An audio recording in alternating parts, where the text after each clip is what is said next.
আসসালামু আলাইকুম। সাবিয়া রান্না করতে গিয়ে সবাইকে স্বাগতম। আজকে আমি আপনাদের দেখাবো অল্প সময়ের মধ্যে কিভাবে পাস্তা এবং নুডলস অ্যাড করে রান্না করতে হয় এবং পরিবেশন করতে হয়। সেটার জন্য আমি নিয়েছি কড়াইতে প্রথম পানি বসিয়ে আমি দিয়ে দিয়েছি পাস্তা এবং নুডলস। প্রথমে আমি পাস্তা দিয়েছি, তারপর নুডলস, কিছু আলু কুচি করে দিয়েছি। এখন আমার এগুলো খুব ভালো করে সিদ্ধ হয়ে গেছে। এখন এটাকে আমি ছাঁকনিতে ছেঁকে নিব। অন্যদিকে আমি ফ্রাই প্যানে তেল দিয়ে ডিম দিয়ে দিয়েছি। আমি ডিমটা আলাদা করে ভেজে রাখবো।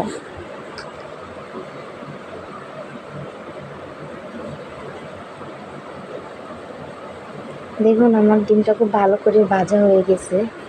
ডিমটাতে কিন্তু আমি অবশ্যই একটু হলুদ দিয়েছি কালারটা আসার জন্য। তারপর আমি দিয়ে দিলাম মাংস। আমার রান্না করা মাংস আমি দিয়ে নেড়ে নিয়েছি। আপনারা চাইলে নাও দিতে পারেন। দেখুন খুব ভালো করে আমার ডিমটা ভাজা হয়ে গেছে। এখন আমি এটাকে তুলে নিব। তুলে নেওয়ার পর আমি কড়াইতে বসিয়ে তেল দিয়ে আদা এবং কাঁচামরিচ কুচি ভালো করে নেড়ে চেড়ে এখন আমি দিয়ে দেবো একটু লবণ আর একটু হলুদ। আবার একটু নেড়ে চেড়ে নিব। নেড়ে চেড়ে নেওয়া শেষ। এখন আমি দিয়ে দেবো একটু সস দিয়ে আমি আবার একটু নেড়ে চেড়ে নিব। তারপর আমি দিয়ে দিলাম নুডলসগুলো। ঝরে রাখা নুডলসগুলো দিয়ে আবার আমি একটু নেড়ে চেড়ে নেব।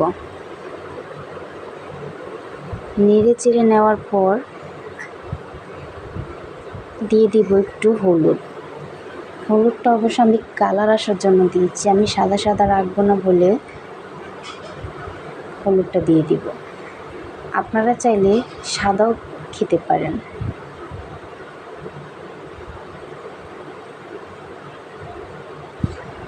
হলুদটা দেওয়ার পর আমি আবারও একটু নেড়ে চেড়ে মিশিয়ে নেব।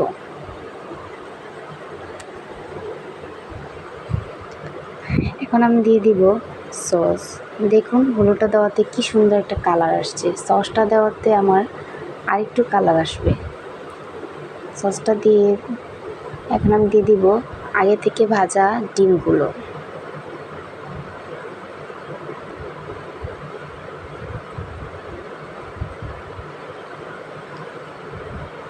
এখন আমি দিয়ে দিব মশলা, ম্যাগি নুডলসের মশলা দিয়ে খুব ভালো করে মিক্স করে নেব। আপনারা চাইলে এভাবে বাসায় রান্না করে খেতে পারেন। এটা দেখতে যেরকম কালার, খেতেও কিন্তু খুবই টেস্ট। আপনাদের যদি আমার চ্যানেলটা ভালো লাগে তাহলে একটা সাবস্ক্রাইব এবং লাইক দিয়ে যাবেন, সাথে কমেন্ট করে পাশে থাকবেন এবং একটা সাবস্ক্রাইব করে বেল আইকনে চাপ দিয়ে আমার ভিডিওগুলো ভালো লাগলে বেল আইকনে চাপ দিয়ে পাশে থাকার চেষ্টা করবেন। দেখুন আমার রান্না করা শেষ। এখন আমি এটাকে সফট করতেছি।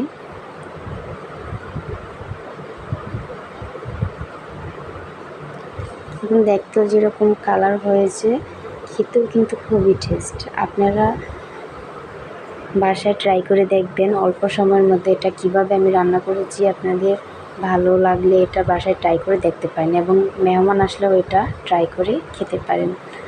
যারা সস খান এভাবে সস দিয়েই খাবেন।